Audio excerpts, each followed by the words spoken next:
વડોદરામાં રફતારનો કહેર યથાવત, નશામાં ધૂત ચાલકે સર્જ્યો અકસ્માત, ડિવાઈડર કૂદીને કાર ઘરમાં ઘૂસી ગઈ। વડોદરા શહેરમાં બેફામ કાર ચાલકની વધુ એક ચોંકાવનારી ઘટના સામે આવી છે।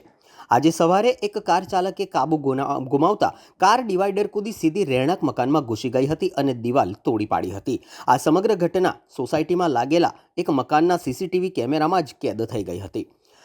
અકોટાની અક્ષરધામ સોસાયટી વિસ્તારમાં આ ઘટના બની હોવાનું જાણવા મળ્યું છે। અચાનક બનેલી આ ઘટનાને કારણે વિસ્તારમાં ભય અને અફરાતફરીનો માહોલ સર્જાયો હતો।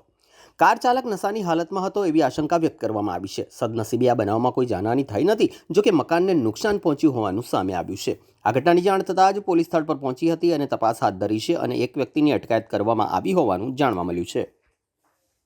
અક્ષરધામ સોસાયટી અકોટા ગાર્ડન પાસે આવેલી છે। સવારે 5:30 વાગ્યે એક ગાડીવાળો સામેની સાઈડથી ડિવાઈડર કૂદાઈને આ સાઈડ આવેલો છે અને બધાનું કેવું એવું છે કે એને પીધેલ હોય એવું લાગતું હતું। કેટલા કોઈ પકડાયું છે ખરું? એક જ ભાઈ હતા, એનું કેવું એવું છે કે બીજા 4-5 જણ હતા, એ હવે દેખાતા નથી, એ જવાબ આપતો નથી અને એને પોલીસ પકડી ગયા છે। જે એક જણ હતો એને કેટલું નુકસાન થયું છે તમારા ઘરને? આખો કોટ તૂટી ગયો છે, એ દેખાય જ છે તમને।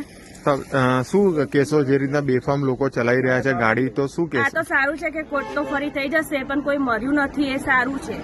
સવારે ચાલનારા બહુ જ હોય છે આ રોડ પર। શું નામ તમારું? અને 5-6 જણ બચી ગયા છે એવું ચાલનારાઓનું કહેવું છે। શું નામ તમારું? શ્વેતા પટેલ।